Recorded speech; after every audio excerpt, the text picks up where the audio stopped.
তীব্র ভ্যাপসা গরমে জনজীবনের অতিষ্ঠ, সেখানে প্রত্যন্ত গ্রামের কৃষকের ব্যস্ততম সময়, আকাশে মেঘ, মাঠে ধান। কি করুন একটি পরিস্থিতি। আপনারা ভিডিওটি না টেনে অবশ্যই শেষ পর্যন্ত সঙ্গে থাকবেন।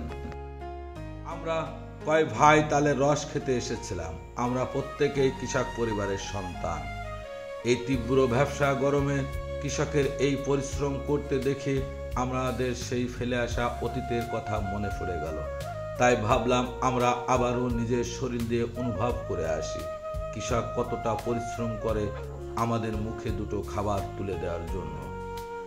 একটু নামতে আমাদের প্রত্যেকেই গরমে দম বন্ধ হয়ে আসতে লাগলো। এই কৃষকের বিন্দু বিন্দু রক্তের ফুটা থেকে ঘাম ঝরে বেরোচ্ছে। এতটা তীব্র ভ্যাপসা গরম পড়ছে যে শহর বাজারের মানুষ ইলেকট্রিক পাখা ও এসির মধ্যে থেকেও হাই হতাশ করছে। কিন্তু প্রত্যন্ত গ্রামের কৃষক মেহনতি মানুষেরা বিরামহীনভাবে পরিশ্রম করছে আকাশের মেঘ দেখে। মাথায় এত পরিমাণ একটি বোঝা নিয়ে অনেক পথ অতিক্রম করে চলে যাচ্ছে। এটা দেখেও দম বন্ধ হয়ে আসছে আমাদের। গর্ভ যদি করতেই হয় কৃষককে নিয়েই করতে হয়। গ্রামের মা, চাচি, ভাই বোনেরা একত্রিত কাঁধে কাঁধ মিলিয়ে পরিশ্রম করে যান। কৃষক পরিশ্রম করে বলেই আমরা প্রত্যেকটা মানুষ সুন্দরভাবে জীবনযাপন করতে পারি। আজ যেখানে যে অবস্থায় কর্ম করি না কেন, আমরা যদি 2 মাস 6 মাস কর্ম নাও করি, দেশ জাতির কোনো যায় আসে না। কিন্তু কৃষক একটু কর্মবিরত করলেই আমাদের প্রত্যেকটা মানুষের ক্ষুধার যন্ত্রণায় না খেয়ে মরতে হয়। তাই আসুন আমরা গর্ব এবং সম্মান কৃষকদের সবার আগে করি। কৃষকই আমাদের অহংকার। আর ঘোড়া একসঙ্গে।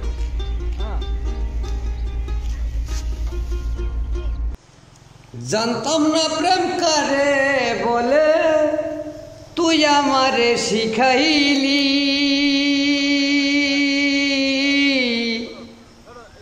প্রেম শিখাইয়া মন কাড়িয়া কই গেলি রে কই গেলি। জানতাম না প্রেম করে বলে তুই আমারে শিখাইলি, প্রেম শিখাইয়া মন কাড়িয়া কই গেলি রে কই গেলি। কি মায়া তুই লাগাইলি রে বন্ধু, কি মায়া তুই লাগাইলি রে বন্ধু। ভুলতে চাইলেও পারি না তোমার ভালো বাসা পাইলে এত নষ্ট হইতাম না আমি তোমার ভালো বাসা পাইলে এত নষ্ট হইতাম না। গ্রামে আসলে ভেজাল মুক্ত খাবার খাওয়া সম্ভব। যেমন আমি তালের রস খাচ্ছি এখন। গ্রাম আর শহরে গেলে আপনি ভেজাল যুক্ত খাবার পাবেন, গ্রামে আসলে ভেজাল মুক্ত খাবার পাবেন। শহরে গেলেই ঠগার সম্ভাবনা থাকবে, গ্রামে আসলে জিতার সম্ভাবনা থাকবে। আপনারা এমন সুন্দর সুন্দর ভিডিও উপভোগ করার জন্য আমার চ্যানেলটিতে অ্যাক্টিভের সঙ্গে থাকবেন।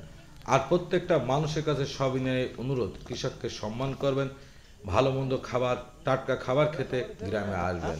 সবাই ভালো থাকবেন। খোদা হাফেজ।